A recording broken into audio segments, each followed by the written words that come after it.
ഇതുപോലെ ഞെട്ടിക്കാനും ഇതുപോലെ ദീനിനെ വിൽപ്പന നടത്താനും പല ആൾക്കാരും നമ്മുടെ മുന്നിൽ കാണുമെന്നാണ് നമ്മൾ അറിഞ്ഞിരിക്കേണ്ടത്. യഥാർത്ഥ മുഅ്മിന് വേണ്ടിയിട്ടാണ് ഈ ഒരു വീഡിയോ ഞാൻ ചെയ്തുകൊണ്ടിരിക്കുന്നത്. നിങ്ങൾ മറന്നു പോകുന്ന ഒരു കാര്യമുണ്ട്, അതൊന്ന് ഉണർത്തി തരാം. കുല്ലു നഫ്സിൻ ദാഇഖത്തുൽ മൗത്ത് എന്ന് നിങ്ങൾ വചനം കേട്ടിട്ടുണ്ടാവും. ഇവർ വചനത്തിൽ പറയുന്നത് എല്ലാവർക്കും മരണം എന്ന് പറയുന്ന ഒരു ദിവസമുണ്ട് എന്നാണ് പറഞ്ഞു തരുന്നത്. നമ്മൾ ഈ ദുനിയാവിൽ ടെമ്പററി ആയിട്ടാണ് ഇവിടേക്ക് അള്ളാഹു നമ്മെ അയച്ചിട്ടുള്ളത്. പെർമനൻ്റ് ആയിട്ടുള്ള ജീവിതം നമ്മുടേത് ആഖിറത്താണ് തുടങ്ങാൻ വേണ്ടി പോകുന്നത്.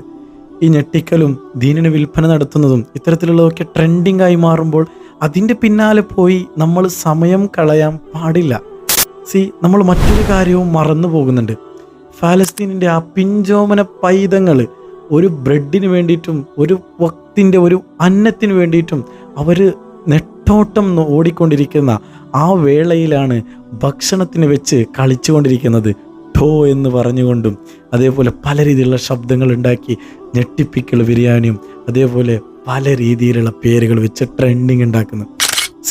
ഇത് ഭക്ഷണത്തിൻ്റെ പേരിൽ മാത്രമല്ല, ദീനിനെ വിൽപ്പന നടത്തുന്ന ആൾക്കാരും ശ്രദ്ധിക്കേണ്ട ഒരു വിഷയം കൂടിയാണ്.